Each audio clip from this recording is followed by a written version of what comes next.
Hello everyone, Jharkhand face में आपका स्वागत है।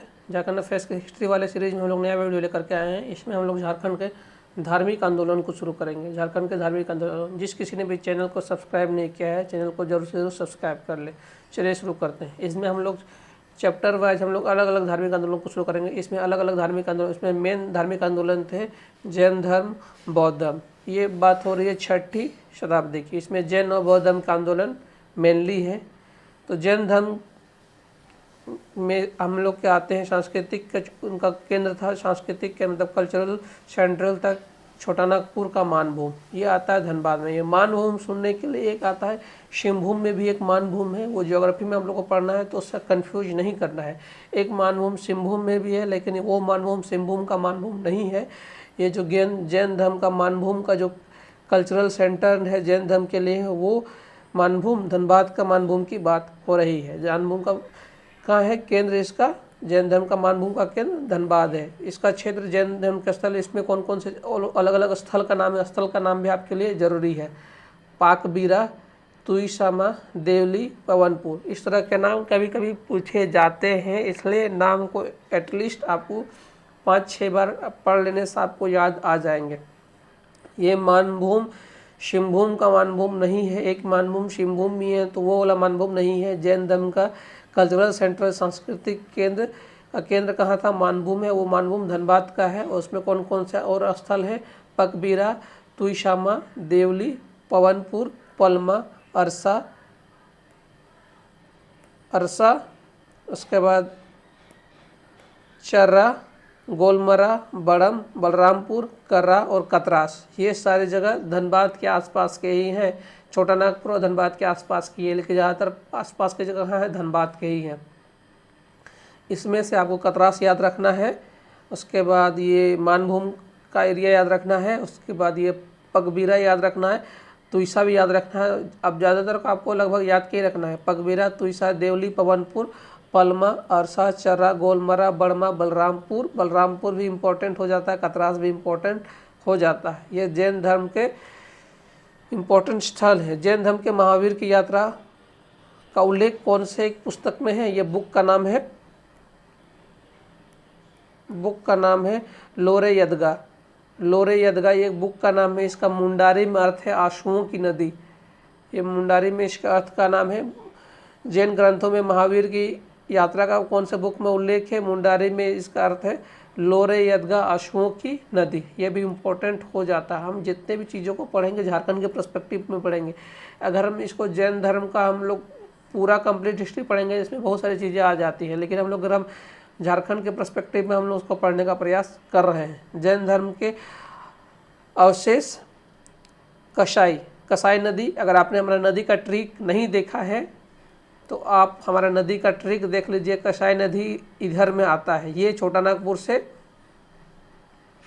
इधर में आता है, थोड़ा सा रांची के नीचे इधर से निकल कर दक्षिण की ओर, दक्षिण पूर्व की ओर बहने वाली नदियों में आता है। ये कसाई नदी, कसाई और कुमारी नदी आसपास में है। पहले कसाई नदी आता है, उसके बाद कुमारी नदी आता है। आपने अगर ट्रिक नहीं देखा है तो ट्रिक देख लीजिए, आपको 100% आपको गारंटी दी जाती है कि आपको लोकेशन याद आ जाएगा। उसमें है कसम तुम्हारी नहीं मुझे सोना दो, ये ट्रिक है। अब बस आपको हम इतना ही बता सकते हैं। अगर आपको देखना है तो नदियों का प्लेलिस्ट बना हुआ है, उसमें झारखंड के 20 नदियों का ट्रिक आपको, मतलब 20 नदियों का ट्रिक, झारखंड के उत्तरवर्ती नदियों और पूर्ववर्ती और दक्षिणवर्ती नदियों का ट्रिक बना हुआ, आप जाकर के देख सकते हैं। उसमें हमने एक ट्रिक में थोड़ा सा एक लाइन आपको बताते हैं, कसम तुम्हारे नहीं मुझे सोना दो। एक ट्रिक का एक लाइन है, उसमें यहाँ पर आ जाता है कसाई नदी और यहाँ पर आ जाता है कुमारी नदी। यहाँ पर ही आता है कसाई नदी, वही कसाई नदी की बात हो रही है। कसाई और दामोदर नदी उसके ऊपर में आता है। थोड़ा सा आपको ट्रिक में याद आ जाएगा, उससे ज़्यादा आपको हम नहीं बता सकते। आप हमारे चैनल को जरूर सब्सक्राइब कर सकते हैं अगर आपको ये सब ट्रिक पसंद आता है तो। कसाई नदी का लोकेशन, वही कसाई नदी की बात होती है, दामोदर नदी घाटी की बात हो रही है। उसमें जैन धर्म के अवशेष आ जाते हैं, तो ये हमारे लिए इंपॉर्टेंट हो जाता है। कौन से नदी और कौन से में नदी में किसका अवशेष मिल रहा है, ये हमारे लिए इंपॉर्टेंट हो जाता है। जैन धर्म के अवशेष पलामू के हनुमानगढ़, ये भी बहुत इंपॉर्टेंट है। और सतबरवा का एरिया भी बहुत इंपॉर्टेंट है। लोकेशन में फिर से आपको बता दे रहे हैं, लोकेशन आपके लिए बहुत इंपॉर्टेंट है। पलामू कहाँ है? GPL state. आपने अगर मैप का सीरीज नहीं देखा तो आप देख लीजिए, यहाँ पर आता है पलामू, गढ़वा पलामू लातेहार में यहाँ पर पलामू आता है। वही पलामू की बात हो रही है। पलामू का हनुमान, हनुमानगढ़ नहीं हनुमान है, हनुमान में सतबरवा के निकट है हनुमान, वहाँ पर ही जैन धर्म के अवशेष मिले हैं। सिंहभूम के आरंभिक नाम देखो, यहाँ पर एक आता था श्रावक, श्रावक को ही बाद में श्रवक कहा जाने लगा। श्रावक एक हिंदी का टर्म है, श्रावक, श्रावक एक हिंदी के शब्द है, उसको ही बाद में जैन धर्म में लोग सरक के नाम से कहा जाने लगा। मतलब सिंहभूम के आरंभिक निवासी और जैन मतवालंबी को सरक कहा जाता है। एक्चुअली श्रावक शब्द को बाद में सरक कहा जाने लगा। सिंहभूम के क्षेत्र में जो गृहस्थ जीवन बिताने वाले जो जैन धर्म के ये थे, जैन स्वामी सब थे, मतलब जैन मतवालंबी जो है उन लोगों को सरक कहा जाता था। ये सरक शब्द कहाँ से बना है? श्रावक, श्रावक शब्द, श्रावक एक हिंदी का शब्द है, उसी का डिफॉर्म्ड रूप है, मतलब उसी का विखंडित रूप से बना है सरक शब्द। ये लोग गृहस्थ जीवन बिताते थे। जैन धर्म में भी जैन की बहुत टुकड़ियाँ हुई है। हम लोग जैन को जब हम लोग हिस्ट्री का टॉपिक आ जाता है, हम लोग झारखंड हिस्ट्री भी ये नहीं पढ़ेंगे, नहीं तो फिर हमारा टॉपिक बहुत लंबा हो जाएगा। ये हम लोग हिस्ट्री का जब हम लोग लेक्चर लेके आएंगे तब उसको हम लोग पढ़ेंगे। सरक गृहस्थ जीवन के ये श्रावक शब्द से का डिफॉर्म हो गए। बाद में वहाँ के सिंहभूम क्षेत्र के हो जनजाति के द्वारा उन लोगों को वहाँ से बेदखल कर दिया गया, मतलब भगा दिया गया है। ये श्रावक शब्द का विखंडित रूप का ही ये सरक है। तो सरक कौन है, कहाँ से बना है? श्रावक से बना है। ये जैन मतवालंबी है। ये कहाँ के आरंभिक निवासी है? सिंहभूम के आरंभिक निवासी है। इसमें आपके लिए बहुत सारा चीज़ इंपॉर्टेंट है। कसाई नदी, दामोदर नदी घाटी, इसमें कौन से धर्म की बात हो रही है? जैन धर्म की बात हो रही है। लोरे, यदगा, मुंडारी भाषा में इसको आंसुओं की नदी कहा जाता है। धनबाद के क्षेत्र में मानभूम, ये मानभूम सिंहभूम के मानभूम की बात नहीं हो रही। इसमें कौन कौन सा स्थल? पगबीरा, तुइसा, देवली, पवनपुर, पलमा, अरसा, चर्रा, गोलमरा, बड़मा, बलरामपुर, कर्रा, कतरास। इसमें कुछ नहीं तो कम से कम 3 से 4 आपको याद होने ही चाहिए। सरक किसको कहते हैं? सरक गृहस्थ जीवन बिताते हैं, ये आपके लिए इम्पोर्टेंट हो जाते हैं। यही जैन धर्म में ही जैन धर्म के बहुत सारे तीर्थंकरों ने पारसनाथ की पहाड़ी में जाकर के मोक्ष की प्राप्ति की थी। यही पारसनाथ के झारखंड की सबसे ऊंची चोटियों में आती है पारसनाथ की पहाड़ी। उसका जैन धर्म के अवशेष पलामू के हनुमानगढ़ में सतबरवा के निकट आता है। यही अगर हम लोग मैप में देखना चाहें, यही है गढ़ा, ये पलामू, यहीं पर लातेहार, यही पलामू हनुमानगढ़ गांव में सतबरवा के निकट। आप कहाँ पर हनुमानगढ़ है, कहाँ पर सतबरवा है, उतना आपको नहीं जानना है, लेकिन आपको लोकेशन जानने से नहीं, कम से कम आपको पलामू कहाँ है आपको एटलीस्ट इतना पता होना चाहिए, और सतबरवा के निकट ये आपको पता होना चाहिए। सिंहभूम का आरंभिक निवासी को क्या कहा जाता था? वो गृहस्थ जीवन बिताते हैं, आपको ये पता होना चाहिए। उसको सरक कहा जाता है। सरक किसका डिफॉर्म रूप है? श्रावक का डिफॉर्म रूप है। श्रावक से बना है सरक। और वहाँ के हो जनजातियों ने इन जैन मतलब मतवालंबियों को वहाँ से बाहर कर दिया था सिंहभूम क्षेत्र से। ये बहुत ही इम्पोर्टेंट हो जाता है हमारे लिए। उसके बाद जैन के बहुत सारे तीर्थंकर, 20 तीर्थंकरों ने पारसनाथ की पहाड़ी में मोक्ष की प्राप्ति की थी, निर्वाण की प्राप्ति की। मोक्ष थोड़ा सा हिंदी शब्द हो जाता है, जैन धर्म में उसको निर्वाण कहा जाता है। तो जैन के 20 टोटल 20 तीर्थंकरों ने निर्वाण की प्राप्ति की थी, लेकिन उसमें से सबसे इम्पोर्टेंट और सबसे प्रमुख किनको हम लोग कहा जाते हैं? प्रशवनाथ। उन्हीं के नाम पर पारसनाथ की पहाड़ी है।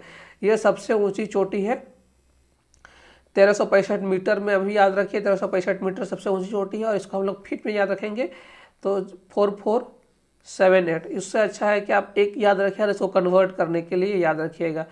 तो आप याद रखिए 10 फीट इक्वल टू होता है 30,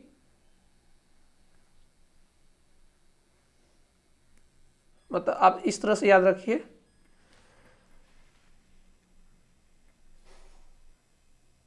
हम लोग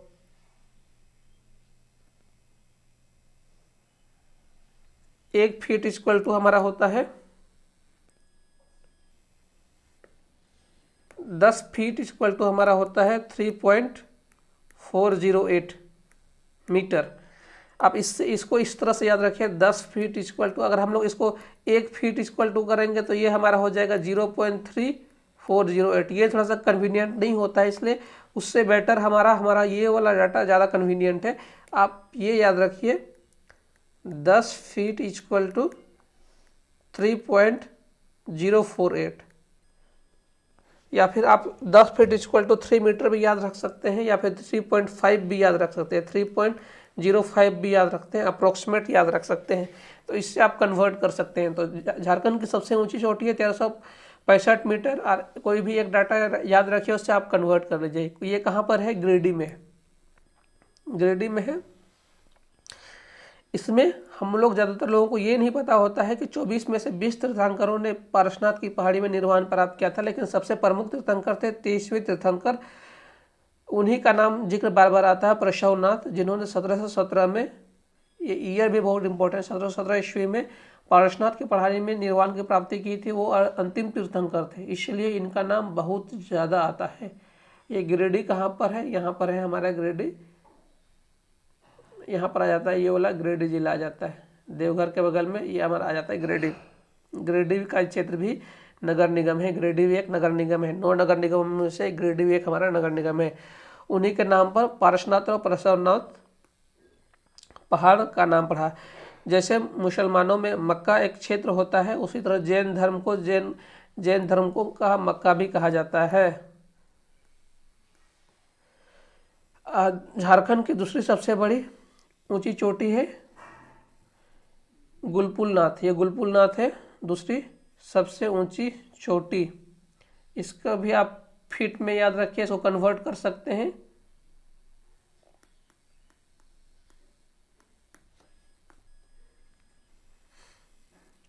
इसको फीट में 3819, इसको हम लोग कन्वर्ट करेंगे तो 1164 मीटर में आ जाएगा। आप जिसमें भी याद रखना चाहते हैं, ये दूसरी सबसे बड़ी चोटी है।